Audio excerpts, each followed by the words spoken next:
Chapter 58. Jen. Before Dan and Louise arrive, I send Katie a photo of my Jamaican-style chicken dish. Me, not bad for a first try. Katie, memories! Just the smell of it brings back Saturday afternoons at home, my mum singing in the kitchen. It's bittersweet because it's part of the past, but the sweetness is stronger than the bitterness. This is delicious, Dan says. Thank you so much for cooking, Louise smiles warmly. It feels easier now, this new friendship, and Dan makes me laugh with stories of Michael's university escapades.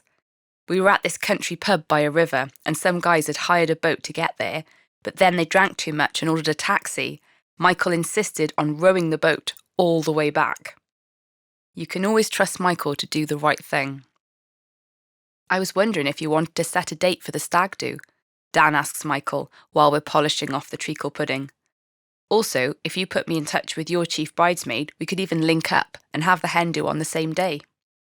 My sister Katie, I grin. We have a wedding WhatsApp group. Shall we add you? Yes, great, he says enthusiastically. Hopefully there'll be less memes now. Michael rolls his eyes.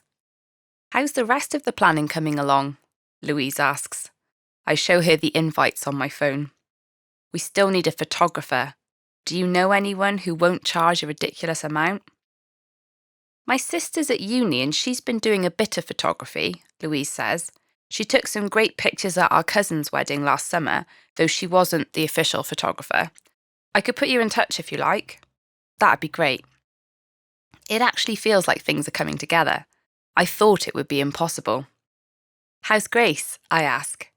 She's good, Louise grins, although I have to say it's nice to be out of the house and have a babysitter for a change. You feel like you're cut off from society when you're surrounded by nappies and psychedelic kids' TV programmes. Is this dish Jamaican? Dan asks. Yes, I nod. My grandparents were from Jamaica. Have you ever been there? Louise chips in. Well, we're actually hoping to go this summer, I reply, catching Michael's eye and smiling, although we haven't been very organised about it yet. Do you still have any family there? Dan asks.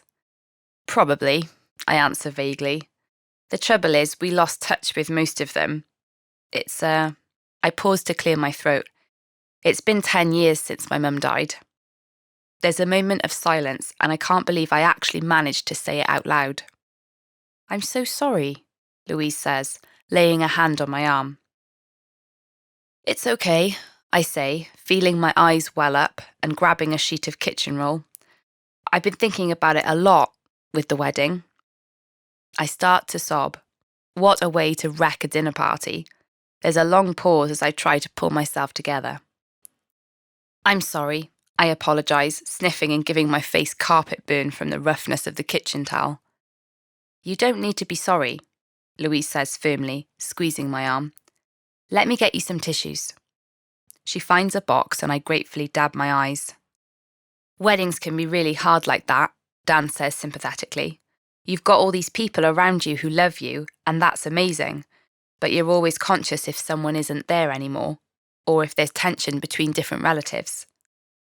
Our photos were a nightmare with all the different groups, Louise says. You can't please everyone.